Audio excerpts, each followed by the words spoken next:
सारे खेल हमने किए, हमसे मिले सो निश्चय जिए। क्या कह रहे हैं परमात्मा, ध्यान से सुनो।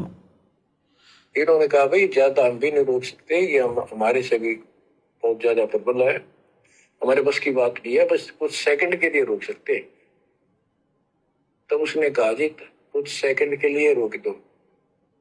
तो कुछ क्षण के लिए रोकी, इतना में सुखदेव बाहर आया।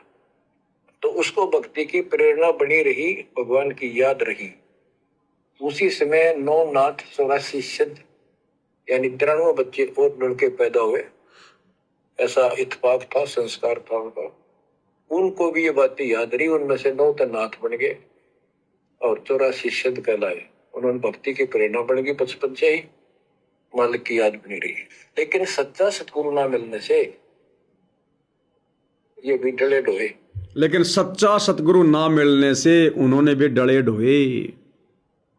अब बताओ, 9 नाथ 84 सिद्धों से उत्तम आत्मा आज आप और हम है कि नहीं है? दुनिया की नजरों में तो हम चिलकतरे हैं, कुछ नहीं है, 2 कोड़ी के जीव हैं। हमारी कोई हैसियत नहीं, कोई औकात नहीं, और वैसे है भी नहीं, और भगत की होनी भी नहीं चाहिए। अगर भगत की औकात हो गई, भगत की हैसियत बन गई, तो समझो मोक्ष से दूर है। दास भाई और बहनों, जो महसूस करता है दास के साथ में जो होता है वो आपको बताता हूं।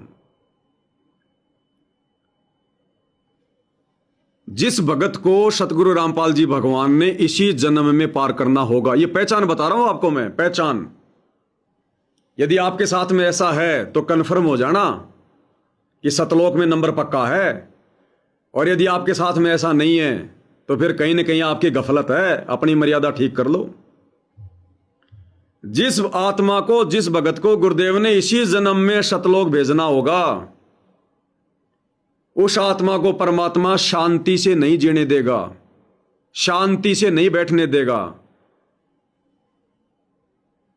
उसको हल्के फुल्के झटके लगते रहेंगे, वो थोड़ा बहुत टेंशन में, परेशानी में, चिंताओं में घिरा रहेगा, वो मीठा मीठा दर्द उसको बना रहेगा। 5-7 दिन, 10-15 दिन ठीक ठाक निकलेंगे, फिर कहीं न कहीं से कोई झटका लगेगा, फिर कोई टेंशन बनेगी, फिर गुरुजी याद आएंगे, फिर शांति से बैठ के दुखी होके सुमरण करेगा ध्यान से। जैसे मन बकवाद करेगा 10-15 दिन में, तुरंत परमात्मा कोई ना कोई झटका देंगे। वो चाहे किसी के माध्यम से दो, चाहे कोई आर्थिक प्रॉब्लम आओ, चाहे कोई सामाजिक प्रॉब्लम आओ, चाहे कोई हरी बीमारी की प्रॉब्लम आओ, कोई भी प्रॉब्लम हो भाई, आप जितनी मर्यादा निभा रहे हो, जितनी भक्ति कर रहे हो, वो तो हमारे काम आएगी आएगी, वो तो करना है करना है। लेकिन जिस आत्मा को गुरुजी ने इसी जन्म में सतलोक भेजना है, वो भगत भूल जाना कि वो सुखी हो जाएगा, वो निश्चिंत हो जाएगा, निर्भय हो जाएगा, निडर हो जाएगा, सारी समस्या मिट जाएगी, सारी प्रॉब्लम मिट जाएगी, कोई चिंता नहीं रहेगी। ये दिमाग से निकाल देना। जानबूझ के रखेगा परमात्मा, जानबूझ के। सुख के माथे पत्थर पड़ो जो नाम हृदय से जाए। अगर सुख हो गया ना, भक्ति हो ही नहीं पाएगी हमारी। उस भाव से, उस श्रद्धा से, उस लगन से मंत्र हो ही नहीं पाएंगे, आरती हो ही नहीं पाएगी।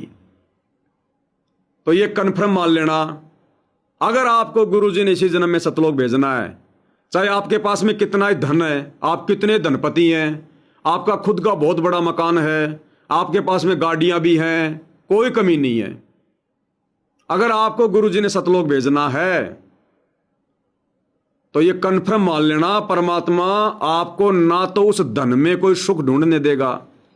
वो धन आपको सुखी नहीं कर सकता। भले बहुत धन है आपके पास में, बहुत पैसा है, बहुत प्रॉपर्टी है, जमीन है आपके पास में, बहुत सारे प्लॉट हैं, वो धन आपको सुखी नहीं कर सकता, परमात्मा होने नहीं देगा। थोड़ी बहुत ठूठा बनी रहेगी, आपको परमात्मा सेंटर में रखेगा। जो पंख निकल जाते हैं ना हमारे, परमात्मा उनको कैंची से काटता रहेगा कि ये माया कहीं इसको उलझा ना ले, ये कहीं मान बढ़ाई में ना जाए, अहंकार में ना जाए। ये पहचान है भाई और बहनों, पहचान। रात को अगर सो गए और उस समय यदि आपको थोड़ी बहुत अगर कुछ सोते समय अगर शांति है तो है, क्योंकि सोते समय तो हम फिर मस्त हो जाते हैं, हमें कुछ नहीं पता होता। तो रात्रि को सोते सोते समय जितनी शांति है उतनी शांति रहेगी उस भगत को। बाकी उस भगत के जीवन में परमात्मा अशांति रखेगा, बेचैनी रखेगा। बेचैनी ऐसी नहीं कि आपने कोई गलत काम कर दिया, कोई चोरी कर दी, कोई जारी कर दी, किसी पे कोई गंदी नजर डाल दी, ये तो उस भगत के आसपास भी नहीं होंगी। ये बुराइयां तो उस भगत के आसपास ही नहीं होंगी। वो संसार की तरफ से दुखी नहीं होगा, लोगों की तरफ से दुखी नहीं होगा। वो तो जीवित मर गया, क्या दुखी होगा लोगों से? चाहे कोई गाली दो, चाहे कोई ताने मारो, चाहे कोई व्यंग मारो, उसको गुंडा कहो, बुंडा कहो, उन बातों से दुखी नहीं होगा वो। उसको परमात्मा किसी न किसी तरीके से अपने इस प्रोसीजर के अनुसार परमात्मा उसको निश्चिंत नहीं होने देगा। उसके मन में एक अनजाना सा भय, एक अनजाना सा डर, वो चाहे किसी भी बात को लेके हो, चाहे भक्ति को लेकर हो, चाहे वैसे कोई उसकी समझ में नहीं आएगा कि ऐसा कोई कारण भी नहीं है, फिर भी ऐसा क्यों हो रहा है मेरे साथ में। वो परमात्मा कर रहा है, वो परमात्मा की तरंगे काम कर रही हैं। ये पहचान है भाई और बहनों। अंत तक परमात्मा उस भगत को निर्भय नहीं होने देगा, यहां पर सुखी नहीं होने देगा। वो बेचैनी उसको हल्की हल्की मीठी मीठी बनी रहेगी, चाहे किसी भी कारण से बनो। और वो भगत उसी अशांति में, उसी बेचैनी में, उसी डर में वो भक्ति करेगा। वो टिक के बैठ के सुमरण करेगा, सुरती नृत्य से ध्यान लगाएगा।